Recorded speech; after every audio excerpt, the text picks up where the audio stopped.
Assalamualaikum warahmatullahi wabarakatuh. Jumpa lagi dengan saya masih di seputar anxiety disorder, psikosomatis dan dispepsia. Di video hari ini saya ingin bicara tentang berat badan. Kenapa teman-teman yang sakit anxiety disorder, psikosomatis, dispepsia itu cenderung mengalami penurunan berat badan? Jadi begini teman-teman ya, perlu dipahami, perlu diketahui bahwasanya ketika teman-teman itu lagi sakit anxiety disorder, psikosomatis dan dispepsia, kita itu kekurangan nutrisi. Jadi apa yang kita makan itu tidak berbanding dengan apa yang kita keluarkan. Kalori yang masuk ke dalam tubuh itu tidak sebanding dengan kalori yang dikeluarkan oleh tubuh. Kenapa bisa begitu? Karena begini, dulu ketika kita normal, kita memasukkan kalori, taruhlah seperti nilai gizi standar internasional, kita membutuhkan 2000 kalori ya. 2000 kalori itu kita pakai untuk kita masukkan lewat makanan. 3 kali makan porsi besar dengan nyemil-nyemilnya itu kita terkadang itu bisa kelebihan kalori, bisa sampai 2000 3000 kalori mungkin. Jadi kita ada surplus kalori. Tapi ketika kita sakit anxiety disorder, psikosomatis, dispepsia, kita mengalami penurunan. Kenapa? Karena 20% dari kalori tersebut itu dipakai oleh otak. Karena otak kita ini memang tidak terlihat bergerak ya, tidak seperti otot yang bisa bergerak gini ya. Otak itu ternyata sebenarnya meskipun kita tidak tahu, otak itu ternyata ada pergerakan yang ketika kita pakai untuk berpikir terus itu akhirnya membutuhkan kalori. Energi itu dipakai oleh otak. Energi yang kita masukkan dari mulut itu 20% dihabiskan oleh otak, dan itu yang membuat kita selalu defisit kalori atau kekurangan kalori di dalam tubuh dalam setiap harinya.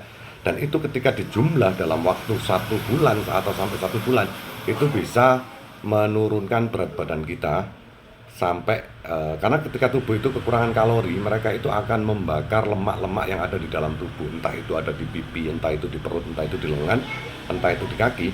Itu lemak itu akan dibakar otomatis oleh tubuh untuk menggantikan kalori yang kurang.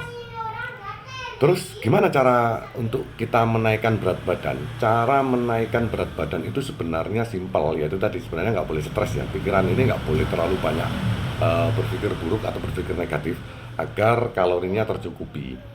Tapi perlu diketahui oleh teman-teman ya. Jadi begini, saya dulu itu berat badan saya itu di 76 ya.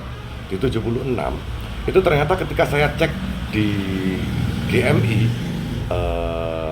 ada kalkulator untuk berat badan ideal, itu ketika saya cek itu ternyata saya termasuk kelebihan berat badan. Dan berat badan ideal saya itu ada di 68 sampai di 71 ternyata berat badan saya. Dan ketika saya menerapkan pola makan yang baik dan benar, menerapkan olahraga yang cukup, tanpa begitu banyak pikiran hanya normal saja, seperti halnya ketika ada masalah ya kita hanya berpikir normal gitu aja. Ketika saya sudah melakukan 3P yang baik dan benar, berat badan saya ini akan stabil di angka 69 sampai 71, hanya di situ saja. Artinya selama setahun ini saya mengalami kestabilan berat badan. Bukan saya harus menaikkan berat badan saya sampai ke 76 seperti waktu lalu. Tidak seperti itu cara mainnya. Tapi ternyata ketika kita sudah menerapkan hidup dengan baik dan benar, tubuh kita ini akan otomatis menjaga berat badan kita yang ideal, seideal mungkin.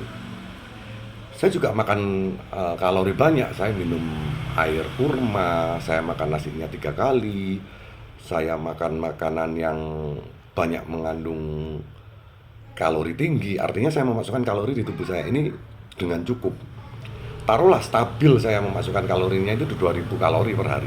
Tapi tidak bisa membuat saya gemuk karena itu tadi, karena ada penstabil kalorinya. Karena kita ketika kita olahraga, ketika kita jalan kakinya cukup, ketika kita nggak mikir stres, ketika kita berpola makannya teratur, pola makannya, kita jadi stabil berat badannya. Jadi teman-teman itu jangan fokus untuk menaikkan berat badan. Sampean coba ke googling dulu, klik kalkulator GMI. Di situ ada sampean hanya memasukkan rumus berat badan sekarang, terus usia sampean dan tinggi badan sampean. Nanti akan diketahui apakah sampean itu termasuk kekurangan berat badan atau kelebihan berat badan atau memang sudah stabil. Jadi teman-teman jangan jangan langsung bilang, wah, berat badan saya tidak ideal, saya harus menaikkan berat badan saya. Tunggu dulu, sampean tanya dulu di kalkulator itu yang dipakai di internasional itu. Sampean masukkan dulu, ketika sampean sudah tahu targetnya, baru sampean menentukan targetnya. Kalau sampean kelebihan berat badan, sampean bisa mengurangi kalori. Itu akan sangat mudah. Tapi kalau sampean kekurangan berat badan, masih kurang berat badannya, sampean bisa mengkonsumsi air kurma yang agak sering pagi dan sore. Itu bisa menstabilkan gula darah. Sampean makan sayurnya harus ditambah, seratnya harus ditambah. Itu juga menstabilkan berat badan, terutama sayuran yang hijau ya. Terus kalau sampean tidak ada pantangan dengan susu, bolehlah sampean minum susu. Intinya kalori yang dimasukkan ke dalam tubuh ini harus surplus, harus lebih dari 2000 kalori, lebih dari yang dibutuhkan oleh tubuh untuk dibakar kalorinya. Jadi sampean harus melebihi kalori yang setiap hari sampean konsumsi. Cara menaikkan berat badan hanya begitu saja. Kalau saya dulu takut ya, karena takut saya itu minum susu kedelai ya, susu kedelai saya jus dengan energen kala itu karena gulanya tinggi. Terus saya kasih pisang sama kurma. Itu saya minum selama 2 minggu aja sudah menaikkan berat badan. Berat badan saya langsung naik. Tapi ketika saya kalkulator, ternyata kok berlebih nih berat badannya. Akhirnya saya menghindari energennya. Saya hanya meminum jus kurma dengan pisang saja. Itu yang membuat berat badan saya stabil sampai detik ini. Alhamdulillah berat badan saya stabil di 69 sampai 71. Antara itu aja. Kalau masih ada mikir-mikirnya dengan permasalahan kehidupan jadi turun jadi 69. Kalau lagi bahagia banget bisa sampai 70. Kalau stabilnya ada di 70 dan itu adalah berat badan normal saya lelaki dengan usia 45 tahun dengan tinggi 175 176, berat badan saya 69, 70, 71 itu adalah berat badan yang ideal. Bahkan 68 pun itu masih berat badan yang ideal. Dan badan terasa agak lebih enteng dan lebih enak untuk dibuat aktivitas. Jadi jangan terpaku kita gemuk atau kita terlihat seger jadi kita sehat banget. Enggak. Jadi sampean harus menghitung berat badan sampean sesuai dengan usia dan tinggi badan sampean. Jangan berharap untuk lebih gemuk karena gemuk itu tidak bagus untuk kesehatan. Terima kasih sudah melihat video saya. Assalamualaikum warahmatullahi wabarakatuh. Salam sehat selalu.